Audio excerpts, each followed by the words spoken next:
YouTube? I'm back again today for another Kickstarter critique where I take a look at a different Kickstarter tabletop game project every weekday at 1:30 p.m. Eastern Standard Time, give my honest thoughts on how that project is being ran. And today, I am always kind of excited to be checking out this company's most recent games, just because they do it way differently than most other people. I'm talking about Brink from IV Studios. Now, looking at this main image, it is so incredibly terrible, and I hate everything about it. Like, you can't even make out the name of the box or any of the features on the box. It is quite literally nothing at all. It is style over substance. It doesn't tell me a player count, a time length, an age, a mechanism. Nothing. Nothing in any way, shape, or form, except for maybe it's about space, because I think that's like moon craters on the picture, but it's just an F- for this picture. I hate it so much, and they get away with it. They pull it off, so kudos for them. Shape the legacy of the Moonrakers in our new standalone worker placement game filled with diplomacy, trading, and hexploration. So I do love worker placement.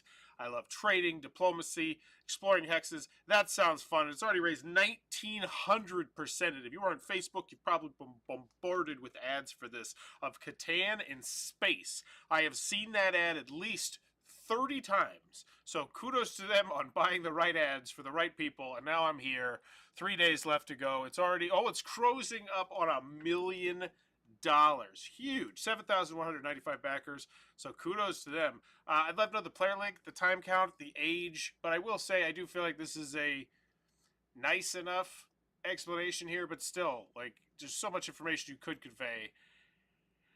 But it works. Let's get into the video. What's up, everybody? My name is Zach, and this is... Okay, start with a personal touch. Like that, 5.5 minutes. It's lengthy. Once again, they do things differently, which I like to see. And at $1 million, apparently they're really pulling it off. Yet again. This is Austin.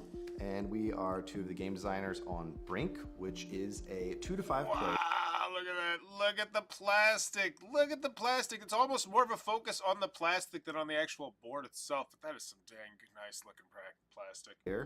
90 to 100 minute board game. You were so close. 120 minutes. Wow, that's close enough.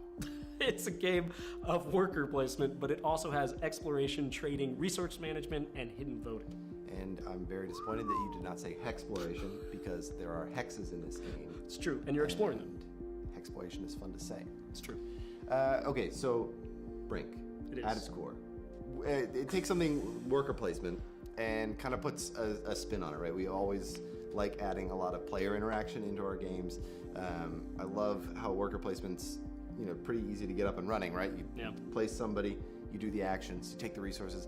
But in Brink, we added a bunch of political intrigue, there's hidden voting, there's trading, so tons of player interactions. It's really one of those games where you don't want to leave when it's not your turn, because then Austin makes all the good deals while I'm gone. True. It's also in the Moonrakers universe, which I'm really excited to come back to this universe and get to expand upon it. Instead of just a small moment in time, we're looking at the entire history of the Moonrakers, and from where they're kind of breaking out from the UA all the way to exploring the known universe. And so that's just a really fun world for Getting a lot of B-roll here. A lot of B-roll. If you're not familiar, B-roll is when you're just randomly showing stuff in the background that isn't really applicable to what's being spoken about, maybe necessarily. And I could be saying B-roll incorrectly, but that's how I understood it. It's just stuff going on in the back. I feel like we're dragging here. We still got 4 minutes. You've been doing something really fun. Yeah, so we've been working on this adventure text-based murder mystery game called the Brink Terminal. Go to Brink Terminal. Okay, sharp left turn. sharp left turn, but all right, let's go. .com. You just dive in.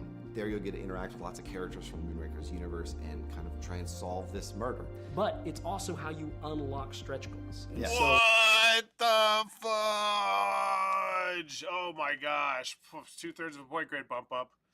Like, we're not only talking about stretch goals, which gets me excited about the stretch goals, but we're talking about how exciting the stretch goal thing sounds fun. Like, I want to go do it. I want to go do it as a video and say, like, hey, I'm working, doing a murder adventure mystery.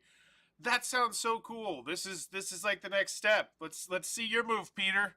Peter Vaughn. One of the people that I enjoy their Kickstarters the most over at Cardboard Alchemy. Like, I bet you he loves this sort of thing. Ahoy, Ricardo! This is so cool. That mixed with funding goals is how we're getting things like a new card back that's made by the community, how we're getting bonus hexes, how you might even unlock a metal first player token, or They just showed their Kickstarter story and their Kickstarter video. We just broke a fourth wall, and I love it. Let's never go back. A second comic in the Moonrakers universe. Second comic. You didn't approve that, but I did it anyway. I know. I'm really excited about the comic though. I think it'll be cool. But yeah, other things. Other things. Okay, so why should? So, and I do want to give them kudos. Right now, they're using their new game to expand this universe, and by doing that, it makes it more likely that if this universe is 5 games and you play one of those games, you like those games, you're going to go buy those 4 older games, and I think it's really smart. It's really smart, and kudos to them. I still hate that main image, though. Don't care. People back now. Kickstarter. Okay, so I'm a little biased, but my main reason is the Super Deluxe, because the Super Deluxe has the painted mini. We're just, oh my god, we're talking about pledge levels. Be still my beating heart. Let's just go from that 2/3 of a point grade to a full point grade bump up for this video. I love it. We've answered everything. Do I want it? Can you do it? And then how much is it? That's a price right there. I see money, $169. Jesus. But it's pre-painted minis. And I fell in love with the painted minis we did on Fractured Sky, and ever since we... Holographic box, holographic hexes, holographic cards. Like, this is a stupidly expensive deluxified game. And as someone who played on one of their other stupidly expensive deluxified pledge levels, I got to try out their wooden version of I don't remember what the name of the game was, but it was fun. It was like a social movement game, I think that's what it's called. It wasn't the name of the game, but it was a cool thing. They really do it big on their deluxifications, which I imagine builds more brand loyalty for the people that do. Like, oh yeah, I can't wait to check out what they do with the deluxification here. Cool. We started working on these ships. I've been... And $169, you know, it's Kickstarter reasonable, right? Especially when we're talking pre-painted minis. Like, we're into territory here where there's not that many things to compare them to, where it's holographic everything and pre-painted minis. So, 169 for the next step in deluxification, I guess.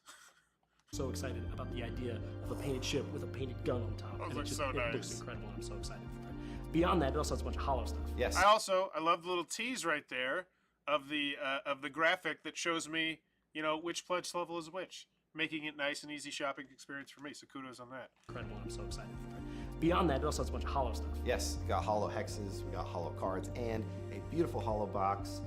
Very excited about it. And the Super Deluxe Edition is crowdfunding exclusive. Yeah. So this is until we do another campaign. That's the only time you're gonna be able to get it. Beyond that, on the other editions, there's... I love the honesty. It's good. You never, I don't know when you're going to be able to, until we do another campaign. It's just...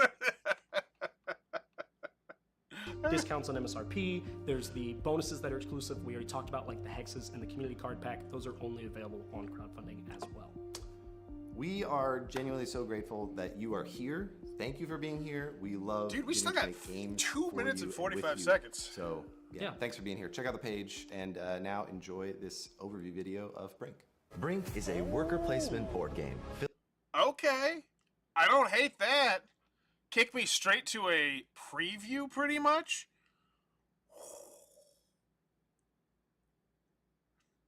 Filled with diplomacy, trading. I love the idea, but then at the same time, I'm wondering if putting a 5-minute and 45-second video is going to scare people. Like, what's the attention span of people? Like, especially of like younger people. I sound like such a freaking ageist, but I mean, or older people. Hell, I get and hex action phase, and will be rewarded with a powerful ability. cool. Once alternative. Like it. Good stuff. Full point grade bump up on the video. Do I want it? Can you do it? How much is it? Answered.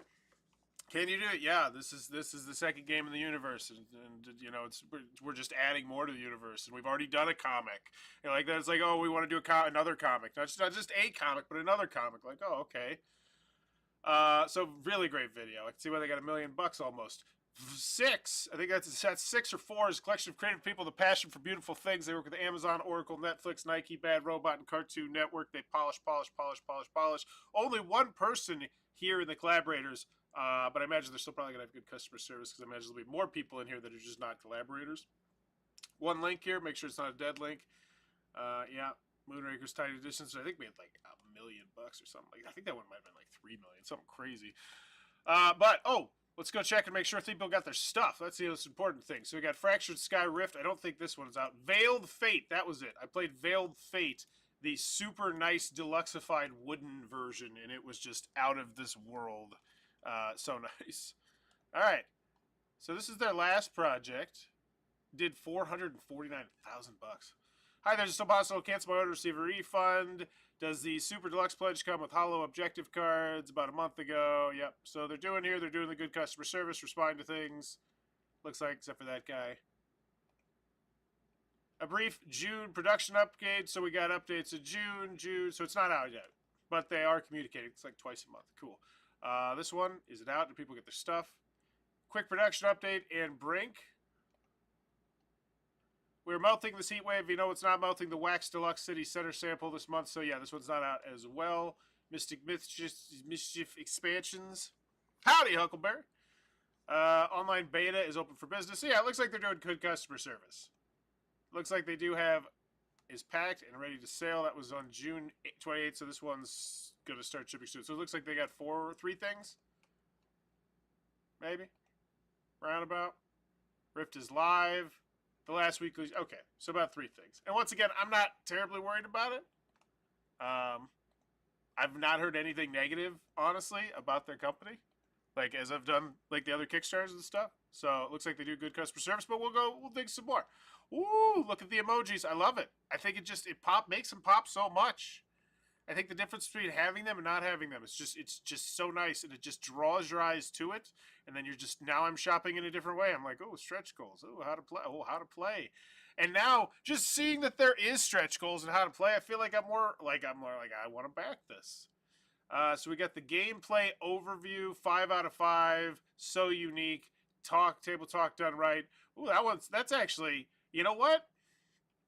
I kind of like that one. Smart design, familiar but totally unique. So we got a bunch of superfluous stuff. A+ for negotiation in space, but at least there's a little bit of meat here. Familiar but totally unique. Don't put the cubes in your mouth, please. Okay. Hopefully there's some more and they go to more robust quotes down here and a clickable thing to the video. Okay. A film about making, design, develop, scale. Okay. I can't Repeat.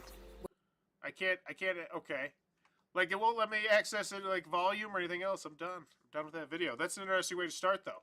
Such a unique way to force negotiation while keeping things light and fun. I think Brink is the studio's best game yet. Watch the preview. What is Brink? So we're talking about the gameplay a little bit.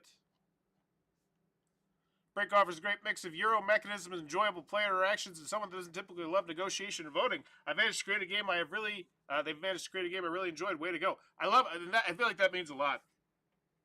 LOL, I thought this was a tech Kickstarter. Yeah. Like, they do stuff different, and it works. Like, they polish these Kickstarters. I think this is a great quote right here. I like the end part. Because I always, as a reviewer, I love playing abstract strategy games, specifically because if I don't like it, you can be like, yeah, this guy, I mentioned, like, oh, this guy doesn't even like abstract strategy games. But if I do, it's like, oh, it means more, I feel like. So I feel like anytime someone says, oh, I don't like this style of game typically, but I do like this one, it means a lot to me. It makes me really want to go out and try that one to see what it does so different compared to other games of that ilk. And wow, those are gorgeous. 169, Kickstarter reasonable. I imagine that is going to be the most popular pledge because that's just how we do on Kickstarter. I'm excited to see the other pledges, though. Painted miniatures. Hey, Grant. This is a worker placement game with tons of player interaction in a great way. I love adding negotiation element and resource sharing into an interesting strategic game. Feels more like a preview quote than anything. Like, oh, here's stuff about the game. First time using Kickstarter? No, probably not, but let's check. I know you posted tons of ads. 331. It's a pretty large number. You figure how long Kickstarter's been out? How many games have been on Kickstarter? All right, here's that text-based mystery thing adventure. Cool. Yeah, maybe I'll play that with my kids. That'd be fun. Stretch goal instructions. So if we get to 10, so 8,942 people have used that. Wow, that's a lot. That's more backers than they got too. That's cool. I love seeing that really concrete number there. Like, just as a personal enjoyment of your Kickstarter page. That'd be like a Bauer point right there, just for showing that kind of cool number. Because it's like, how many people actually engage with stuff on a Kickstarter? It's really hard to quantify, but it's like, oh, there's a number. Theme is veneer. Got to get the mechanics right first. Fair enough. But I think they want to connect this to their world. So, it limits the theme, I would imagine. Because it's like, oh yeah, it's in the Brink world. Join us, Discord, stretch goals. What am I even looking for here? I just want to see the price of the regular version, sir. Like, I thank you for showing me the price of the steak, but we came for chicken. We're the chicken crew. So where are we? Oh, you keep going. You keep going. You sure? You sure? Hear about our stretch goals. Hey, there's a how to play. There's a whole how to play video, not just, the Brink stupid is a worker placement. 22 minutes. I did it myself. All right. Can I just see the price, sir? 2-player mode. Hey, now let me tell you about 2-player mode. Hey, have you heard of Richard Rondo? Yeah, it's like, I wonder where the 2-player price is. Or the not deluxeified. Premium with a purpose. They found a way to make negotiation work with only 2 players. Now that's saying something. Full gameplay. Look at that, stylized. Oh, they came into the studio and did it so fancy.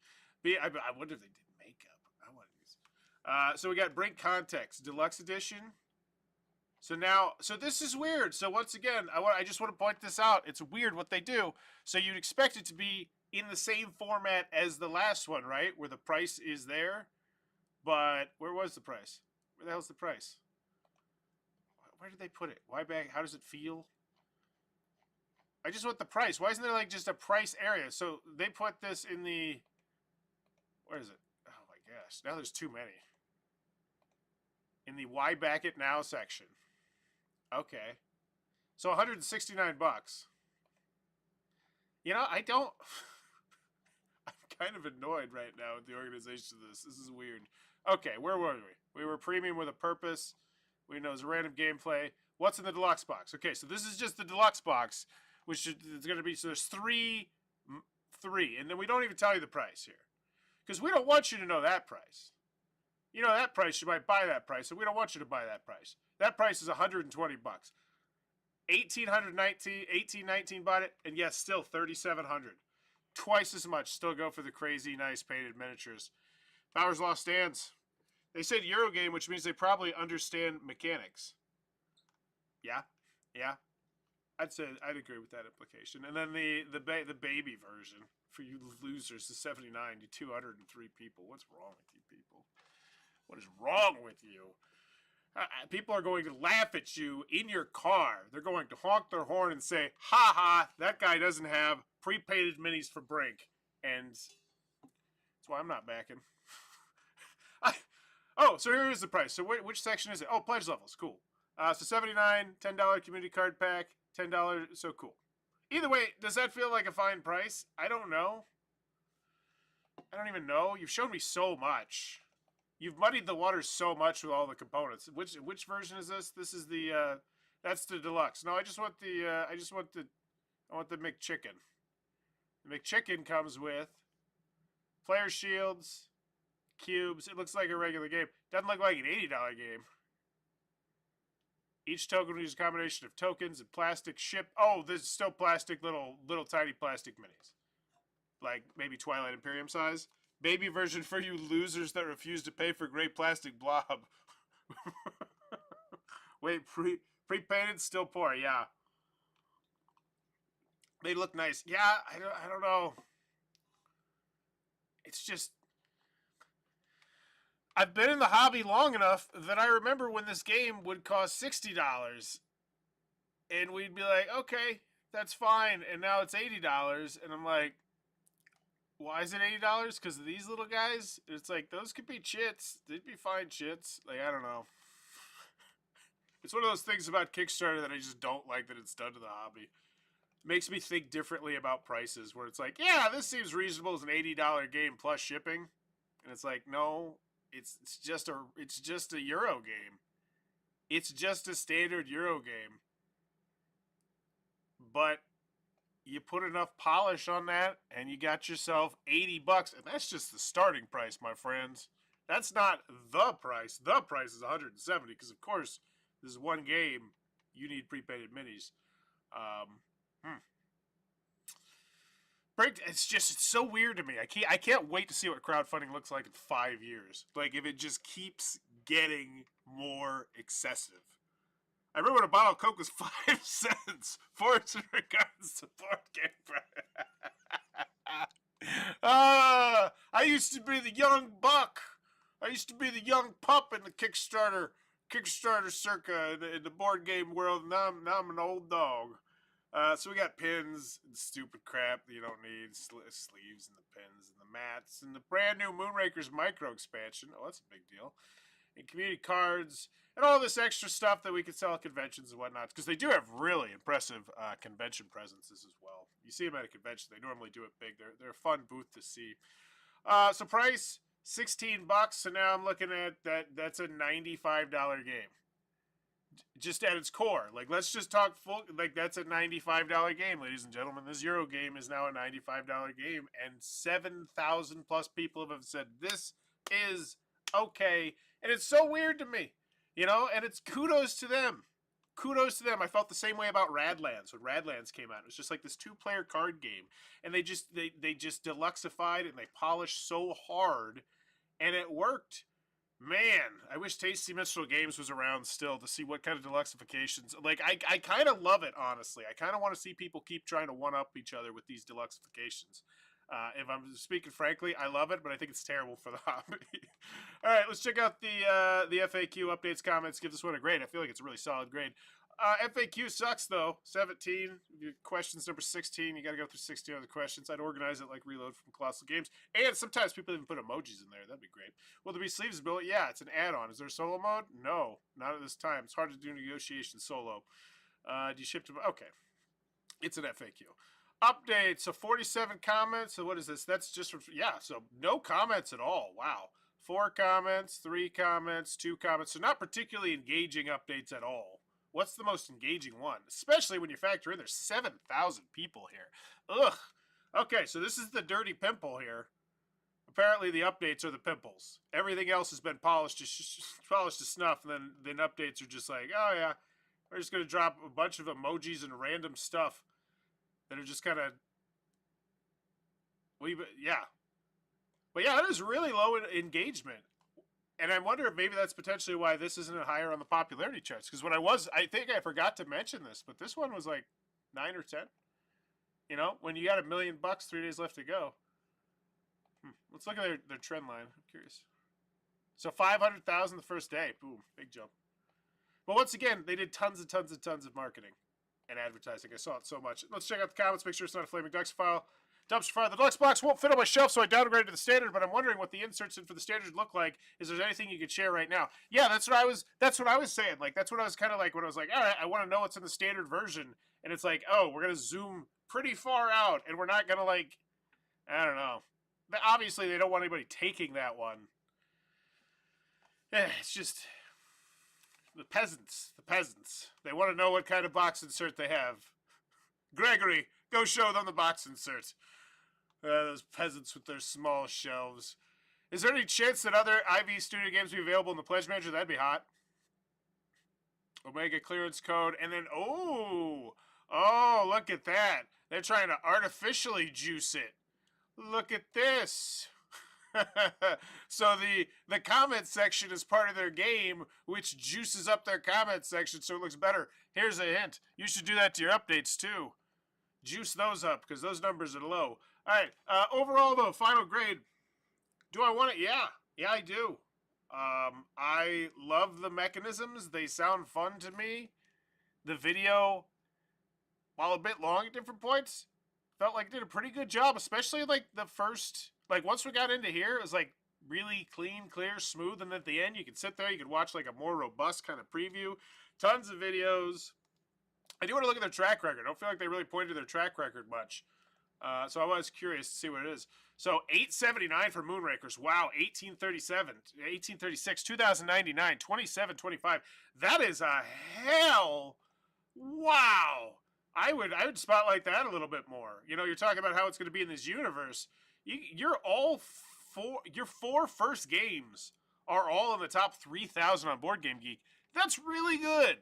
Like, that is really impressive. That is way, way, way, way more hits than misses in terms of people playing your games and saying, oh, I like this versus I don't like this. And you can't really read to this one because it's not even out yet, 17,000. Wow. I'd spotlight the track record a little bit more.